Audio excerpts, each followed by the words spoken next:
وأصحابك يا حبيب الله الصلاة والسلام عليك يا نبي الله وعلى آلك وأصحابك يا نور اللہ۔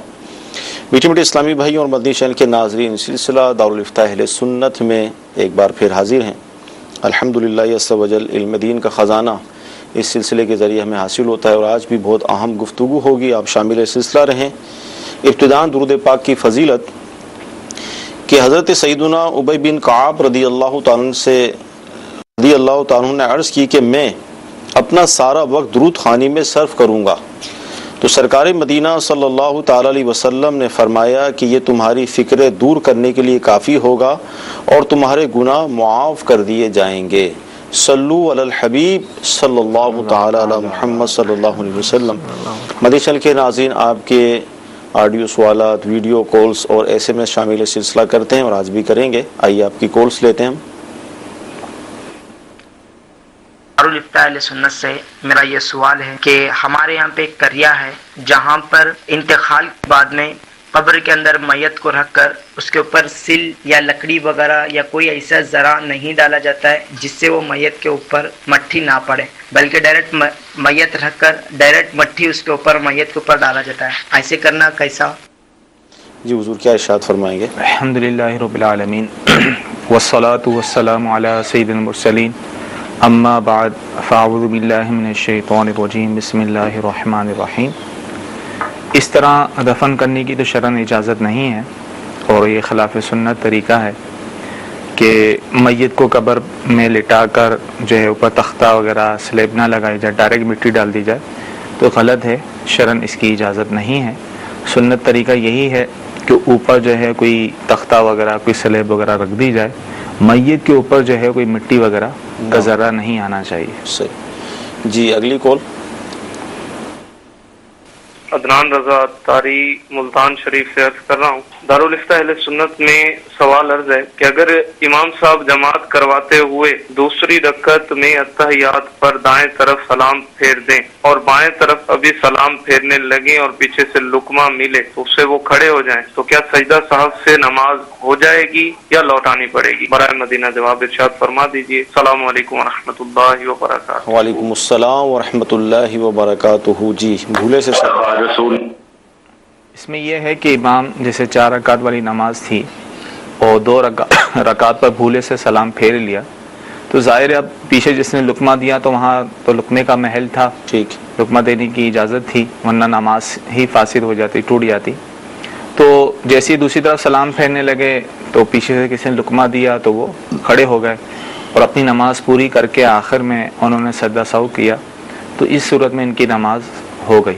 اسی طرح انفرادی طور پر بھی اگر کبھی کسی کے ساتھ ایسا ہو کہ 4 رکعت والی نماز پڑھ رہا ہے اور بھولے سے 2 رکعت پڑھ کے اس نے سلام پھیر دیا، اگرچہ دونوں سلام پھیر دیے پھر یاد آیا اور کوئی منافی نماز کوئی فعل نہیں پایا گیا اور فوراً کھڑا ہو گیا، تو اپنی نماز پوری کر لے، آخر میں سجدہ سہو کر لے، اس صورت میں نماز ہو جائے گی۔ ٹھیک۔ جی مزید کالس لیں گے۔ میرا نام زاہد محمود ہے اور راولپنڈی سے بات کر رہا ہوں۔ میرا سوال یہ ہے کہ فجر کی فرض نماز کے بعد سنتیں نہیں ادا کی جا سکتی، اس کی کیا مصلحت ہے؟ کیا حکمت ہے اس کی؟ جی فجر کے فرض کے بعد سنت ہے؟ دیکھیں، فجر کی سنتوں کی قضا نہیں ہے، ٹھیک ہے، اور اس کا مقام جو ہے وہ فرضوں سے پہلے ہی ہے، اور ویسے بھی فجر کا وقت شروع ہونے کے بعد طلوع آفتاب تک فجر کی سنتوں کے علاوہ کوئی نفل نہیں پڑھ سکتے، اور نفل جو ہے وہ عام ہے، اس میں سنتیں بھی داخل ہوتی ہیں۔ تو اسی طرح اگر فجر سے فرضوں سے پہلے کسی کی جو ہے سنتیں رہ گئی ہیں تو وہ فرضوں کے بعد نہیں پڑھے گا، بلکہ اگر پڑھنی ہو تو وہ سورج نکلنے کے 20 منٹ بعد پڑھے گا۔ اس کی بھی قضا نہیں ہے، جیسے امام محمد نے فرمایا کہ کسی نے پڑھنی ہے تو سورج نکلنے کے بعد وہ پڑھ لے تو مستحب ہے۔ اچھا یہاں ایک سوال ذہن میں آئے گا، جیسے ہمارے قضا کا جو ہم لفظ سنتے ہیں تو یہ اس سے مراد یہ لیا جاتا ہے کہ جب نماز کا وقت ختم ہو جائے تو اب نماز پڑھیں تو وہ قضا ہوتی ہے۔ اب فجر کے جب ہم فرض پڑھ لیتے ہیں تو اس کے بعد کچھ نہ کچھ وقت تو بھی نماز کا ہوتا ہے، جیسے بعض تاخیر سے آتے ہیں تو اپنی فرض ادا کر رہے ہوتے ہیں، تو یہاں جیسے ہم نے کہا کہ فرض کے بعد سنتیں نہیں پڑھ سکتے کہ قضا والی صورت بن جائے گی؟ نہیں، قضا والی صورت نہیں بنے گی، یعنی اس کی قضا نہیں ہے، قضا نہیں، اور دوسری بات یہ ہے کہ نفل پڑھنا فرضوں کے بعد، یعنی جیسے فجر کے وقت میں نفل نہیں پڑھ سکتے 2 رکعت سنت کے علاوہ، اسی طرح عصر کی نماز کے بعد جو ہے نفل نہیں پڑھ سکتے، کہ ان اوقات میں نفل پڑھنے کی ممانعت ہے. تو اس لیے فقہاء کرام نے فرمایا کہ فرضوں کے بعد جو ہے اب وہ نفل سنتیں جو ہے وہ نہیں پڑھی جائیں. اچھا، یہاں پر مدنی چینل کے ناظرین کو آپ کیا پیغام دیں گے کہ بعض اوقات ہم یہ ساری اس طرح کی بھی باتیں اور بھی باتیں جو عقل سے سوچ رہے ہوتے ہیں کہ ابھی تو وقت بھی ہے، نماز پڑھی بھی جا سکتی ہے، تو کیا ہر بات کو عقل سے سوچ کر ہم اس پر کر لیں یا شریعت کے دائرے پابند ہیں؟ بالکل شریعت کے پابند ہیں، اور ظاہر ہے ہر چیز کی حکمتیں، ٹھیک، تو اصل تو حکمت اللہ تبارک تعالیٰ ہی بہتر جانتا ہے. جی. اب ہر چیز کے بارے میں ہم علتوں پہ غور کریں گے، ایسا کیوں ہے؟ ضروری نہیں ہے کہ ہر چیز کی علتیں ہمیں مل بھی جائیں. اگرچہ فقہاء کرام جب علتیں بیان کرتے ہیں ساتھ یہ بھی کہتے ہیں واللہ عالم، ٹھیک، یعنی اللہ تعالیٰ تو اس کی حکمت کو تو بہتر جانتا ہے، اور کچھ نہ کچھ کوئی نہ کوئی علتیں اور حکمتیں جو ہے وہ بیان کر دی جاتی ہیں. لیکن اگر بالفعل ہمیں کوئی حکمتیں علتیں اگر معلوم نہ بھی ہوں یا سمجھ نہ بھی ہوں تو ہم شریعت کے پابند ہیں، اس پر ہی عمل کرنا چاہیے. ٹھیک. تو مدنی چینل کے ناظرین، ہم شریعت کے پابند ہیں، شریعت کا جو حکم ہے ہمیں وہی کرنا ہے، اپنی طرف سے مطلب اس میں کچھ آگے پیچھے نہیں کرنا. SMS بھی شامل سلسلہ کرتے ہیں، نماز تہجد کا طریقہ ارشاد فرما دیں کہ وہ کب پڑھی جاتی ہے، اس کا طریقہ کیا ہے؟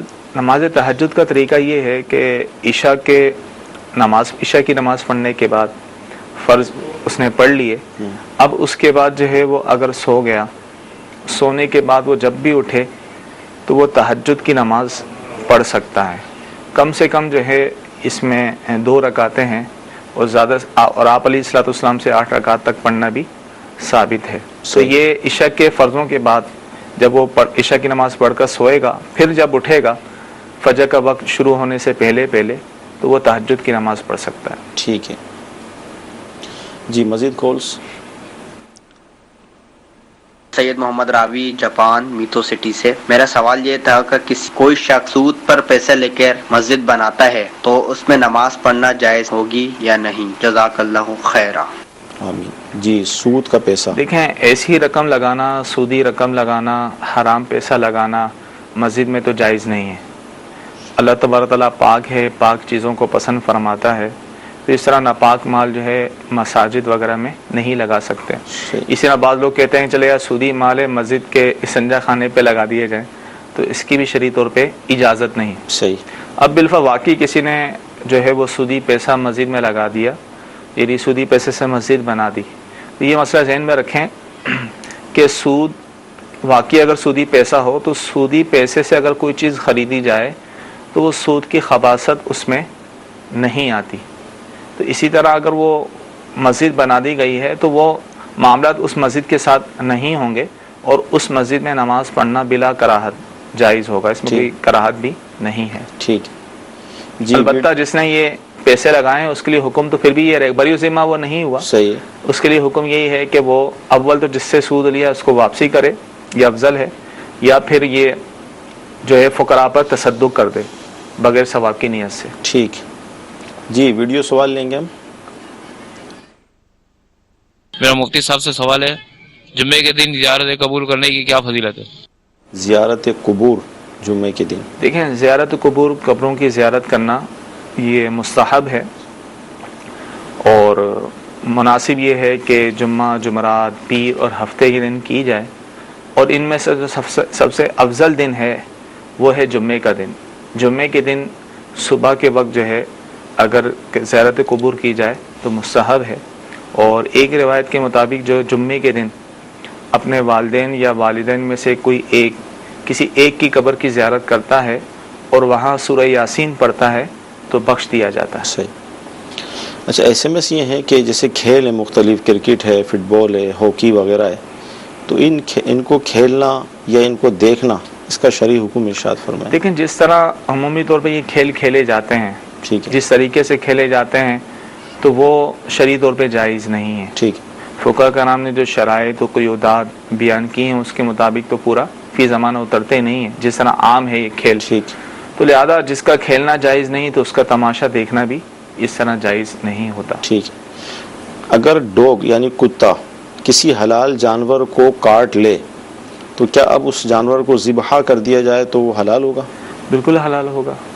اور کیونکہ اگر اس کی موت جو ہے اس سے واقع نہیں ہوئی، ایک تو ہوتا ہے سکایا ہوا کتا ہوتا ہے، ٹھیک ہے، شکاری کتا جس کو کہتے ہیں، بسم اللہ پڑھ کے چھوڑ دیا، اس نے شکار کیا، وہ بات الگ ہے، ٹھیک ہے، تو وہ حلال ہوتا ہے۔ اگر ایسا نہیں تھا، ویسی کتے نے جو ہے وہ کسی کو کاٹ لیا، حلال جانور کو کاٹ لیا ہے اور اس کے مرنے سے پہلے اس کو اگر ذبح کر لیا گیا ہے ٹھیک ہے، تو وہ حلال ہوگا۔ اسلامی بہنیں فرام ضیا کوٹ، جو شرعی سفر ہے جس سے نماز ہم قصر پڑھتے ہیں، اس کا ذرا ارشاد فرما دیں کس طرح ہوتی ہے وہ؟ دیکھیں، اگر کوئی اپنے شہر سے جی اپنے علاقے سے 92 کلومیٹر یا اس سے زائد کے ارادے سے جب وہ نکلے گا، جی جی، اپنے شہر کے حدود سے جیسے ہی نکلا وہ مسافر ہو گیا، دوران سفر جو نمازیں آئیں گی ان کو قصر کر کے پڑھے گا، یعنی ظہر، عصر و عشاء کے جو 4 فرض ہیں ان کو 2 کر کے پڑھیں گے، باقی نمازیں پوری ہیں۔ ویتر بھی پڑھیں گے؟ جی جی، کالس لیں گے۔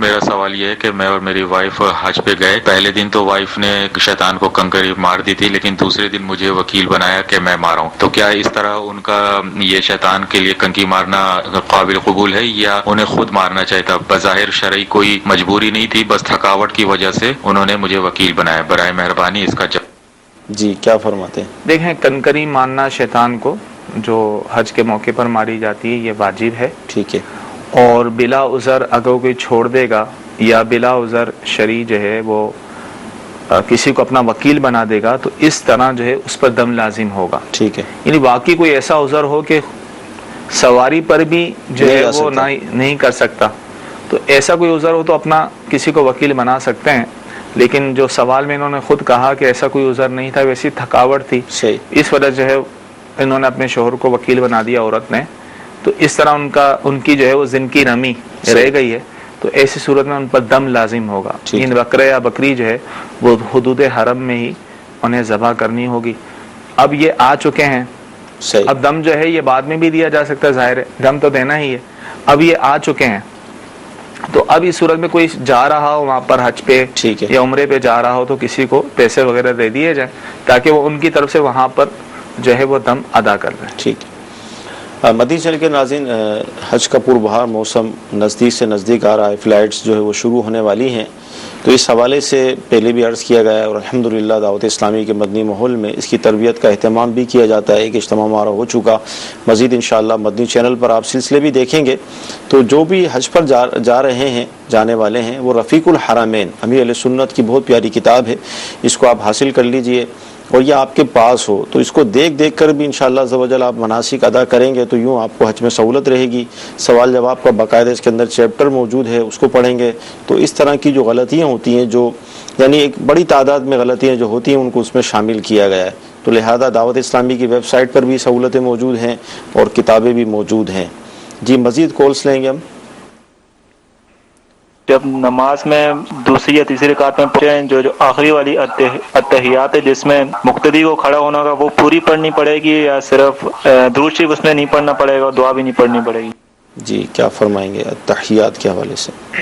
کوئی اس طرح شخص جماعت میں شامل ہوا جس کی 1 یا 2 رکعتیں کچھ رکعتیں رہ گئی ہوں، جس کو مسبوق کہتے ہیں، جب امام اتحیات میں بیٹھیں گے آخری قادہ اخیرہ میں، تو یہ چونکہ اس نے تو کھڑا ہونا اپنی بقیہ رکعتیں پڑھنی ہیں، صحیح، تو صرف یہ اتحیات عبدہ و رسولہ تک پڑھے گا، ٹھیک ہے، آگے درود شریف اور دعا نہیں پڑھے گا، تو لہذا بہتر یہ ظاہر ہے عبدہ و رسولہ تک تو پہلے ختم ہو جاتی ہے، تو یا تو وہ تشہد کا تکرار کرتا رہے، صحیح، شہادتین کا، یعنی اشہد ان لا الہ الا اللہ و اشہد ان محمد عبدہ و رسولہ، یہ بار بار پڑھتا رہے جب تک امام صاحب سلام نہیں پھیر دیتے، آگے درود شریف اور دعا نہیں پڑھیں گے، لیکن بالفرض اگر کسی نے درود شریف مسبوق نے درود شریف دعا بھی پڑھ لی تو اس صورت میں اس کی نماز میں کوئی خرابی نہیں ہوگی، اسے سجدہ سہو کی بھی حاجت نہیں ہوگی۔ اچھا، اس میں بھولے سے اور جان بوجھ کر، تو اس صورت میں سجدہ سہو کی حاجت نہیں ہے، اور اگرچہ حکم یہی ہے صحیح کہ وہ خاموش ہو جائے یا شہادت کی تکرار کرتا رہے، لیکن اگر کسی نے آگے پڑھ بھی لیا تو اس صورت میں اسے سجدہ سہو کی حاجت نہیں، نماز ہو جائے گی۔ ٹھیک ہے۔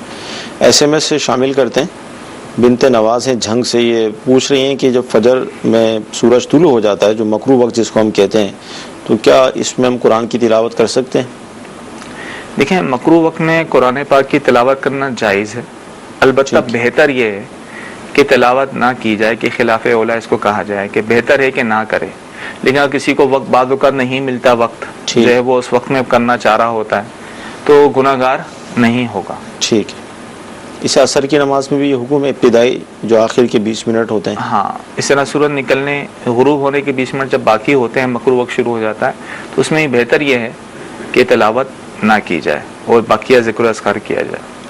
اچھا، بچے کی جب پیدائش ہوتی ہے تو بعض اوقات لوگ مٹھائی بھی تقسیم کرتے ہیں. ایس ایم ایس یہ آیا کہ امام صاحب کو پیسے دینا کیسا بچے کی پیدائش پر؟ جائز ہے. خوشی کے موقع پر جو ہے وہ اگر کسی معزز شخص کو جو ہے پیسے دیے جاتے ہیں تو اس میں کوئی حرج نہیں، اور اچھی اچھی نیتوں سے دیے جائیں گے تو ثواب کے حقدار ٹھہریں گے. ٹھیک جی. مزید کالس؟ محمد فیضان حسین کراچی سے عرض کر رہا ہوں. میرا یہ سوال ہے کہ آج کل جو فیکٹری میں ٹھیکہ چلتا ہے، جس کی بدولت کوئی ٹھیکیدار فیکٹری سے ٹھیکہ لیتا ہے اور مزدور کو کوئی بھی چیز ہوگی، جیسے کوئی پیس ہے، پینٹ ہے یا شرٹ ہے، تو اس کے جو دھاگے ہوتے ہیں وہ کاٹنے ہوتے ہیں، فیکٹری والے اس کو زیادہ پیسے دیتے ہیں اور وہ مزدور کو 2 روپے یا 4 روپے دیتا ہے. تو یہ کیا حلال ہو گیا یا حرام ہو گیا؟ اس کا کیا حکم ہوگا؟ مطلب فیکٹری والا اس کو دیتا ہے 10 روپے، ایک مثال دے رہا ہے، تو مزدور کو 2 روپے دیتا ہے، 8 روپے خود لیتا ہے، یا مزدور کو 4 روپے دے رہا ہے، 6 روپے خود لے رہا ہے اور مزدور کو بتا بھی نہیں رہا، تو اس کا کیا حکم ہوگا؟ کیا فرماتے ہیں؟ ٹھیکیداری عموماً اس طرح ہوتا ہے کہ فیکٹری سے کوئی ٹھیکہ وغیرہ لے لیتا ہے، پھر وہ ٹھیکہ لے کے آگے مزدوروں سے کام کرواتا ہے. تو پھر مزدوروں سے اس کی جو ہے وہ سیٹنگ ہوتی ہے، اس سے بات چیت ہوتی ہے کہ ٹھیک ہے تمہیں میں پر پیس پر اتنی مزدوری دوں گا. وہ اس کا جو آپس میں معاہدہ ہوا ٹھیکیدار اور مزدور کا، اس کے مطابق جو اس کو دیتا ہے وہ جائز ہے. اگرچہ اس کو ٹھیکے کے طور پر جو اس کو مل رہا ہے وہ زیادہ پیسے مل رہے ہیں اور آگے وہ کم دے رہا ہے، لیکن باہمی معاہدے کے ساتھ، رضامندی کے ساتھ دے رہا ہے، تو شرعاً اس میں کوئی حرج نہیں، جبکہ اس میں کوئی جھوٹ اور دھوکے والی صورت نہ ہو. یعنی ٹھیکیدار آگے اس سے کہہ رہا ہے کہ بھائی مجھے مزدوروں کو اتنے پیسے دینے ہوتے ہیں، 10 روپے فی مزدور پر پیس کے دینے ہوتے ہیں وغیرہ وغیرہ، یا میں مزدوروں کو اتنا دوں گا، حالانکہ وہ اس نے دینا 4-5 روپے ہی ہوتے ہیں. تو یہ جھوٹ کا سہارا لے گا تو گناہ گار ہوگا، ورنہ مطلقاً اس نے ٹھیکہ لیا ہے، ٹھیک ہے، اور آگے جا کے مزدور سے جو اس نے سیٹنگ کی ہے، جو معاہدہ کیا ہے، اس کے مطابق اس کو دے رہا، تو اس میں کوئی حرج نہیں ہے، جائز ہے. ٹھیک جی. اگلی کال. افتخار رسول بات کر رہا ہوں لاہور سے. سر میرا سوال یہ ہے کہ اگر پرائز بانڈ خریدے جائیں مارکیٹ سے، جو اس کا 2 ماہ کا پیریڈ ہے اس میں خریدے جائیں تو بینک سے فری ملتے ہیں، تو یعنی کہ اس پہ کچھ ایکسٹرا پیسے نہیں دینے پڑتے. اگر مارکیٹ سے اس 2 ماہ کے بعد خریدے جائیں تو کچھ پیسے ادا کرنے پڑتے ہیں ایکسٹرا، کیا یہ جائز ہیں یا ناجائز ہیں؟ جی. پرائز بانڈ کی خرید و فروخت جائز ہے اور اس سے نکلنے والا انعام بھی حلال ہے. اگر بینک سے جو ہے وہ پرائز بانڈ لیے جاتے ہیں تو وہ اسی قیمت کے برابر ملتے ہیں، لیکن اگر وہ بازار سے لیتے ہیں تو زیادہ قیمت پہ ملتے ہیں. تو پرائز بانڈ کی زیادہ قیمت پر خرید و فروخت بھی جائز ہے. ہاں، البتہ جہاں اس کی قانونی طور پر ممانعت ہو تو وہاں اس کی اجازت نہیں ہوگی، ورنہ فی نفسی یہ خرید و فروخت ہے، زائد قیمت پر بھی اس کا بیچنا جائز ہے. ٹھیک ہے. اچھا، ایس ایم ایس یہ ہے کہ کسی دوا کی غرض سے قبرستان سے کوئی جو درخت ہوتے ہیں وہاں پر کوئی پھل لیا یا پتے لیے یا کوئی جڑی بوٹی ہم نے وہاں سے لی، اس کی حاجت ہے، ہمیں دوا ہم بنا رہے ہیں گھر کے اندر، تو کیا اس پر کوئی شرعاً حکم لگے گا؟ دیکھیں، اب اس میں ہے تفصیل نا کہ درخت واقعی کسی نے خود لگایا ہے یا وقف کا قبرستان ہے، ٹھیک ہے، اور یا وقف کے طور پہ لگایا ہے، ٹھیک ہے، کسی نے وقف کر دیا ہے، تو اب اس کی طرف سے اجازت ہے یا نہیں ہے، اس میں تفصیل. تو بہتر یہ ہوگا کہ دارالفتاء اہل سنت کے فون نمبرز پر رابطہ کر لیں یا تحریری طور پہ رابطہ کر لیں، تمام صورتیں بیان کر دی جائیں گی انشاءاللہ. ٹھیک ہے. اچھا، بچہ جو پیدا ہوتا ہے تو 6 دن کے بعد چھٹی منائی جاتی ہے، 6 دن ہو گئے، تو کانسیپٹ یہ ہے کہ اس کا نصیب لکھا جاتا ہے، یہ ایس ایم ایس میں لکھ رہے ہیں، تو کیا ایسی کوئی ہے صورت؟ دیکھیں، ایسا تو نہیں ہے، وہ ہندوستان میں بڑا مشہور ہے، چھٹی منائی جاتی ہے. البتہ جو ہے حکم شرعی طور پہ وہ یہ ہے کہ بچے کی پیدائش کے 7ویں دن جو ہے وہ بچے کا عقیقہ کیا جائے، اس دن اس کا نام رکھا جائے، جو ایک سنت اور مستحب طریقہ ہے. باقی جو عوام میں رائج ہے اس کی مطلب کہیں ملتا نہیں ہے کتابوں میں کہ اس کا نصیب لکھا جاتا ہے، یا یہ عام لوگوں کی ہی باتیں ہیں۔ ویسے تو میرے خیال میں حدیث میں بھی یہ ہے نا کہ جب بچہ ماں کے پیٹ میں ہی ہوتا ہے اور جب اس کی پیدائش قریب ہوتی ہے تو اس کا سعید ہونا، شقی ہونا، وہ پیٹ میں ہی لکھ دیا جاتا سب کچھ پہلے سے ہی ہو جاتا ہے، لکھ دیا جاتا ہے۔ ٹھیک ہے جی اگلی۔ میں اکبر اطہری ہندی یو پی سے بول رہا ہوں۔ میرا دارالفتہ اہل سنت میں مفتی صاحب سے یہ سوال ہے کہ واٹس ایپ پر یہ قرآنی آیت اور فیس بک پر قرآنی آیت جو آتی ہے، انہیں ڈاؤن لوڈنگ ہم کر بھی لیتے ہیں، تو بعد میں اگر ان کو جان پوچھ کر یا ویسے ہی ڈیلیٹ کر دینے سے کہ ایمان سے خارج ہو جائیں گے؟ اس بارے میں رہنمائی فرما دیجیے۔ جی ڈیلیٹ اس بارے میں باقاعدہ میسج بھی چلتے ہیں کہ قیامت کی نشانیاں ہیں کہ قرآن مٹایا جائے گا، اور مثالیں یہ دیتے ہیں، تو شرعی طور پہ اس میں کوئی حرج نہیں ہے۔ عموماً اس کی حاجت ضرورت بھی ہوتی ہے، صحیح کہ بعض اوقات میموری فل ہو جاتی ہے، یا ویسی اگر کسی نے ڈیلیٹ بھی کر دیا اور اس کی ویسی مسلمان کی ایسی تو معذ اللہ توہین کی نیت تو ہوتی ہی نہیں ہے، ویسی ڈیلیٹ کر دیتے ہیں، تو اس میں ایمان پہ کوئی فرق نہیں پڑے گا، اس کا ڈیلیٹ کرنا اس طرح جائز ہے۔ ٹھیک ہے جی، مزید کالس۔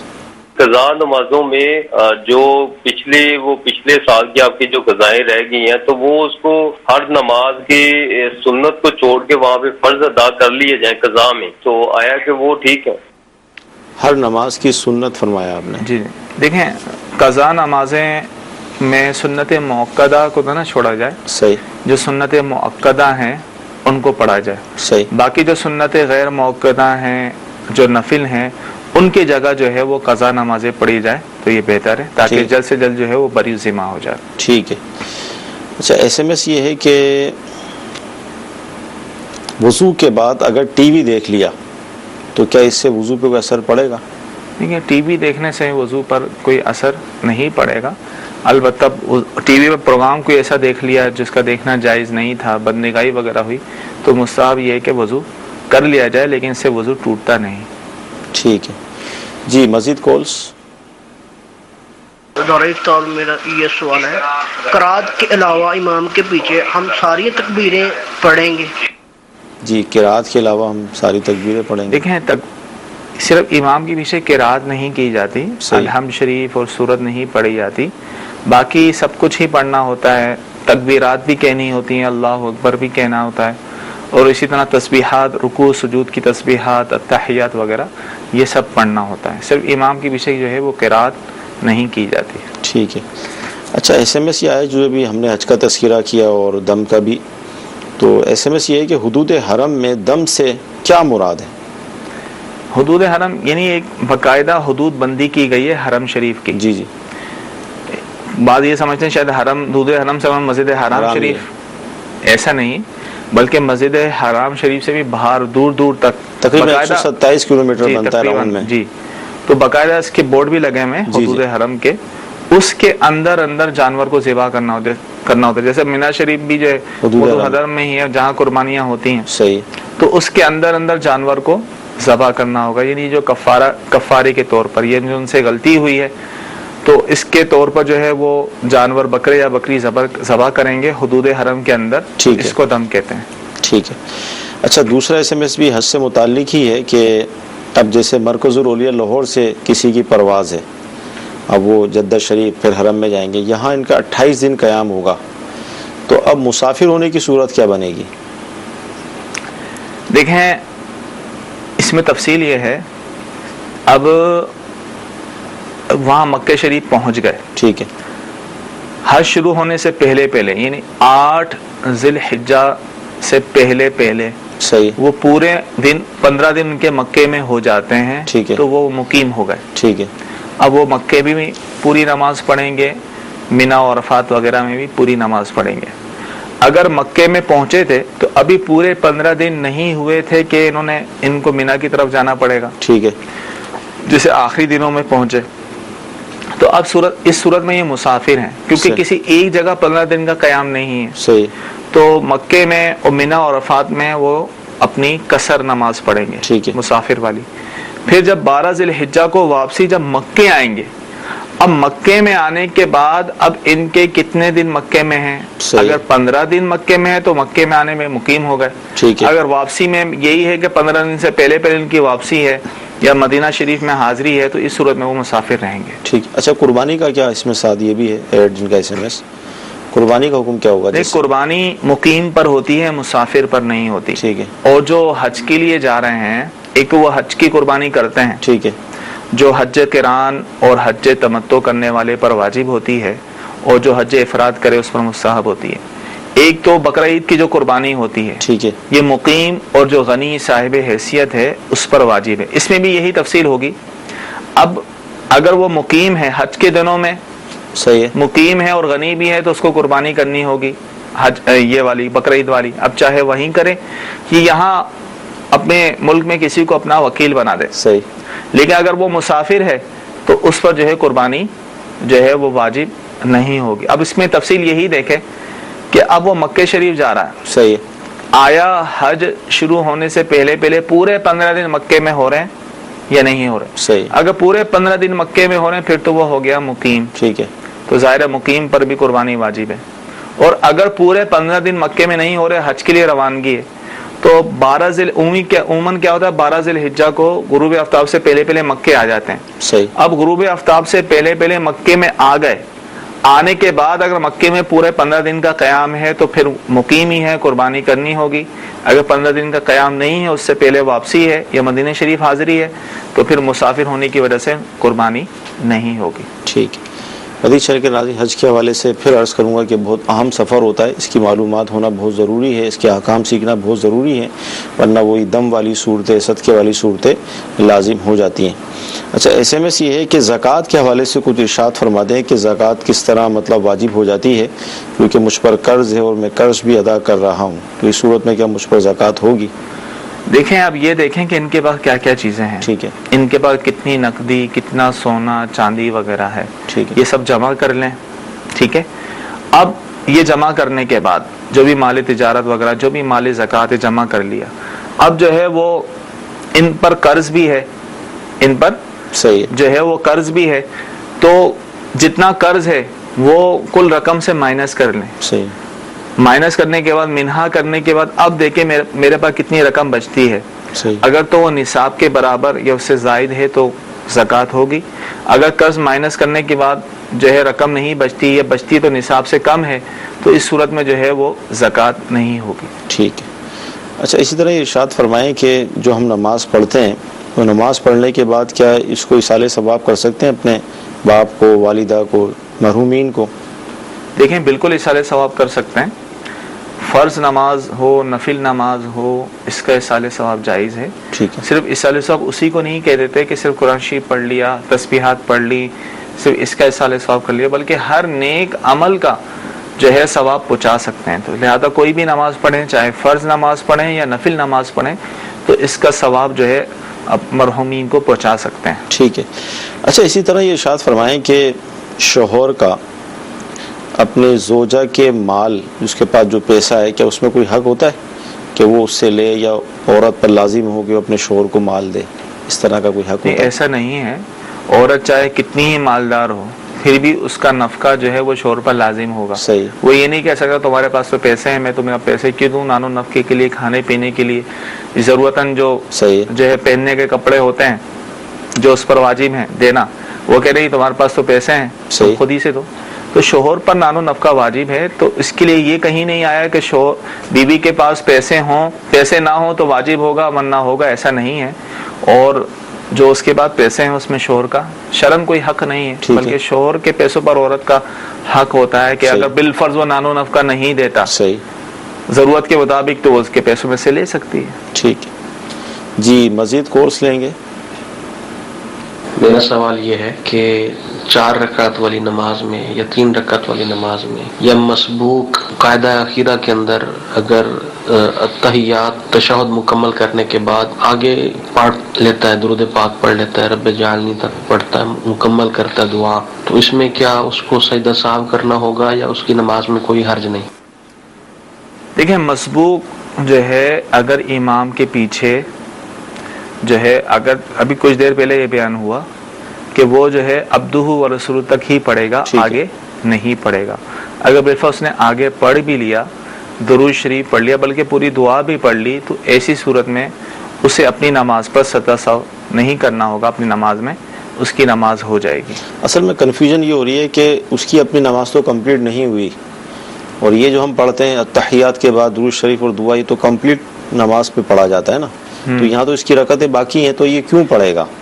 شاید کیوں پڑھے گا؟ یہ کیوں پڑھ رہا ہے؟ جسے ایک تو جان بوجھ کے پڑھ رہا ہے یا بھولے سے پڑھ رہا ہے؟ دیکھیں حکم تو یہ ہے نا، کوئی شخص جس کی آخری قاعدہ نہ ہو، صحیح، پہلا قاعدہ ہو حکم یا عبدو و رسولو تک جو ہے پڑھ کے اٹھ جائے، صحیح، اب یہاں وہ اٹھ بھی نہیں سکتا، صحیح، تو اب اس کو خاموشی رہنا ہوگا، صحیح، اب یہ بھی ایک مسئلہ ہے کہ کوئی تنہا نماز پڑھے، صحیح، اور پہلی تحیات میں اس نے عبدو و رسول تک پڑھ لیا، اب فوراً کھڑا ہونا واجب ہے، صحیح، اللہم صلی علی محمد تک پڑھ لیا، یا اتنی دیر تک خاموش رہا، تو ایسی صورت میں سدا سو واجب ہوگا۔ لیکن یہاں مسئلہ ہی امام کے پیچھے ہے، صحیح، امام کے پیچھے اگر اس سے کوئی اس طرح غلطی ہو جائے، یعنی کچھ صاف ہو جائے، تو اس صورت میں اس پر معاف ہے، صحیح، اگرچہ اس نے نہیں پڑھنا، لیکن اگر بالکل اس نے پڑھ بھی لیا تو امام کے پیچھے ہونے کی وجہ سے اس پر سدا سو واجب نہیں ہوگا۔ ٹھیک ہے جی، ویڈیو سوال دیجئے۔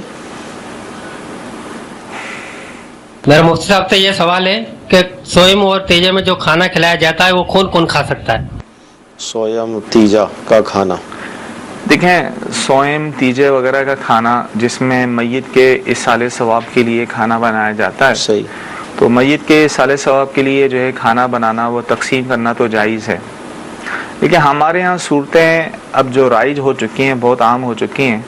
اول تو ایک رواج بن چکا ہے کہ میت کو دفنانے کے بعد جو ہے وہ کھانے کا اہتمام ہوتا ہے، ضروری سمجھا جاتا ہے، کڑوی روٹی اور مختلف نام سے یہ ہوتا ہے، اسی طرح سوئم تک سلسلہ رہتا ہے۔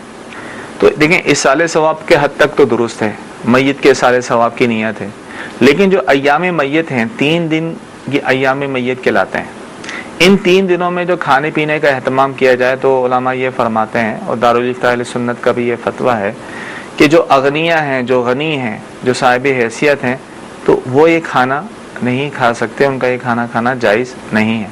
البتہ جو فقراء و مساکین ہیں، شریف فقیر ہیں، تو وہ یہ کھانا کھا سکتے ہیں۔ یہ تیجے تک ہے، باقی 10واں 20واں 40واں اس میں جو اصالِ ثواب کے لیے، میت کے اصالِ ثواب کے لیے کھانا بنایا جاتا ہے، یہ جو ہے اغنیا کو بھی کھانا جائز اور فقراء بھی کھا سکتے ہیں، لیکن بہتر یہ ہے کہ جو اغنیا ہیں ان کا نہ کھانا بہتر ہے۔ مدنی چلے کے ناظرین، آج ہفتہ ہے اور ہفتے کو عشاء کی نماز کے بعد مدنی مذاکرے کا سلسلہ ہوتا ہے، علم و حکمت کے مدنی پھول بیان کیے جاتے ہیں، تو میری آپ سے مدنی التجا ہے کہ آپ مدنی چینل پر یہ سلسلہ ضرور دیکھیے گا۔ امیر علیہ سنت کی زیارت بھی ہوگی، اور الحمدللہ عز و جل اس میں مختلف معاملات کے حوالے سے سوالات کا سلسلہ ہوتا ہے، تو علم دین میں کافی اضافہ ہوتا ہے۔ تو یہ بھی نیت کر لیجئے کہ عشاء کی نماز کے بعد جب یہ سلسلہ ہوگا تو انشاءاللہ تعالی اس میں بھی ہم شامل ہو جائیں گے۔ اچھا حضور، یہ ارشاد فرمائیں کہ 20 رکعت کی نفل کی نیت باندھ لی، ایک ساتھ 20 رکعت پڑھیں گے، اب 3 اور 4 کے اندر شبہ ہو رہا ہے کہ 3 رکعت ہوئی ہیں، 4 ہوئی ہیں، تو اب کیا کریں؟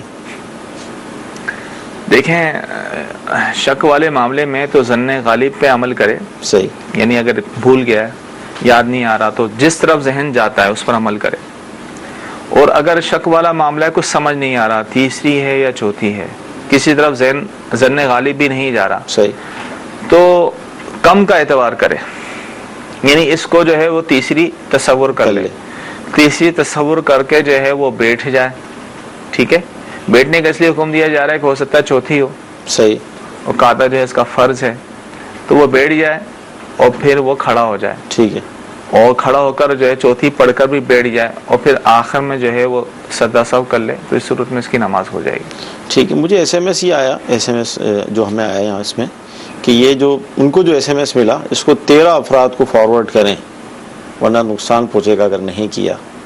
دیکھیں اس طرح تو ایس ایم ایس کرنا ہی جائز نہیں ہے، ٹھیک ہے، اور اس طرح کا کوئی ایس ایم ایس آئے تو فوراً ہی ڈیلیٹ کر دینا چاہیے، صحیح، یہ سوچ میں نہیں پڑنا چاہیے یار کہیں ڈیلیٹ نہ کیا کہیں نقصان نہ ہو جائے، ایسا کچھ نہیں ہے، صرف میسج کرنے سے جو ہے، میسج نہ کرنے سے نقصان ہو تو ایسے میسج کرنا بھی جائز نہیں ہے، تو فوراً اس کو ڈیلیٹ کر دیں، فارورڈ ہرگز نہ کریں۔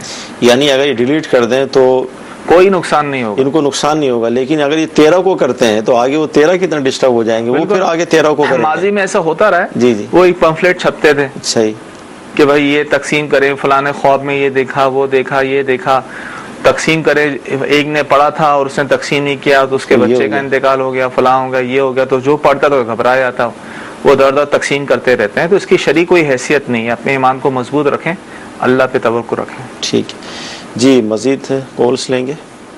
محمد انور اتاری ہند کے شہر پونا سے عرض کر رہا ہوں. ماشاء اللہ عز و جل دارالفتاء اہل سنت سلسلہ جاری ہے اور اپنی برکتیں لٹا رہا ہے. میرا مفتی صاحب کی بارگاہ میں سوال ہے، نماز میں رکوع سے اٹھتے وقت جو تسبیح پڑھی جاتی ہے سمیع اللہ لمن حمیدہ، تو یہ اٹھتے اٹھتے پڑھنا ہے یا اٹھنے کے بعد رکوع سے تب پڑھنا ہے؟ اگر رکوع سے اٹھنے کے بعد اگر کوئی پڑھ لے تو کیا یہ جائز ہے؟ کیا اس میں نماز میں کچھ کم و بیشی ہوں گی؟ رہنمائی فرمائیں. جی انشاءاللہ عرض کرتے ہیں. دیکھیں سنت طریقہ تو یہ ہے جی، جب نماز میں ایک رکن سے دوسری رکن کی طرف جائے تو تکبیر اور تسبیحات جو پڑھتے ہیں وہ اسی وقت ہی پڑھنا شروع کر دیں گے. اب انہوں نے رکوع کا سوال کیا، رکوع سے جب قوما کے لیے کھڑے ہوتے ہیں اور سمیع اللہ لمن حمیدہ کہتے ہیں تو سنت طریقہ یہ ہے کہ رکوع سے جب کھڑے ہوں تو سمیع اللہ لمن حمیدہ کا سین جو ہے وہ رکوع سے ہی اٹھتے وقت شروع کر دیں، صحیح، اور سیدھا ہوتے ہی سمیع اللہ لمن حمیدہ کا ہا جو ہے وہ سیدھا ہو کر ختم کریں. صحیح. لیکن ایسا بہت کم دیکھا گیا ہے. عمومی طور پہ ایسا ہی ہوتا ہے کہ وہ پہلے سیدھے کھڑے ہو جاتے ہیں پھر سمیع اللہ لمن حمیدہ کہتے ہیں. تو یہ خلاف سنت ہے، لیکن نماز اس میں ہو جائے گی. لیکن سنت طریقہ یہی ہے کہ سین جو ہے وہ رکوع سے ہی کہنا شروع کرے اور حمیدہ کا ہا جو ہے سیدھا ہو کر ختم کرے. اسی طرح جو امام کے پیچھے نماز پڑھ رہے ہیں صحیح اور وہ فقط ربنا لک الحمد کہتے ہیں، تو اگر ربنا لک الحمد کہتے ہیں تو ربنا کا را جو ہے وہ رکوع سے ہی کہنا شروع کریں اور لک الحمد حمد کا دال جو ہے وہ سیدھا ہو کر ختم کریں. تو یہ سنت طریقہ ہے. اچھا، یہاں پر جیسے جو تجربات ہیں نماز کے حوالے سے، اب جیسے رکوع میں جب جاتے ہیں تو اللہ اکبر یعنی رکوع قیام سے شروع کر دیں نا، اللہ سجدے میں جاتے ہیں، رکوع میں جیسے قیام سے ہم رکوع میں جا رہے ہیں یا رکوع سے کھڑے ہو کر ہم پھر سجدے کی طرف جا رہے ہیں، تو یہ بھی سنت ہی ہے کہ ہم اللہ کی الف اور یوں پھر اینڈ وہاں بالکل جیسے ایک رکن سے دوسری رکن میں جانا شروع کرنے اللہ اکبر بر جو ہے وہ رکوع پہ ختم کر دیا. اب قوما سے سجدے کی طرف جا رہے ہیں تو یہ ہے تھوڑا سا فاصلہ، تو اس میں اللہ کا جو ہے لام جو ہے اس میں کھڑی حرکات کو تھوڑا سا کھینچ لیں. اللہ اکبر بر جو ہے وہ سجدے میں جا کر ختم کریں. اچھا، اس میں سوال یہ بن رہا تھا میرے ذہن میں کہ بعض اوقات ادھر لوگ جلد بازی بہت کرتے ہیں. جیسے امام نے کھڑے ہو کر ہی اگر اللہ کہا اور مطلب وہ اب امام سے پہلے چلے جائیں گے لوگ رکوع میں، دیکھا یہ گیا ہے.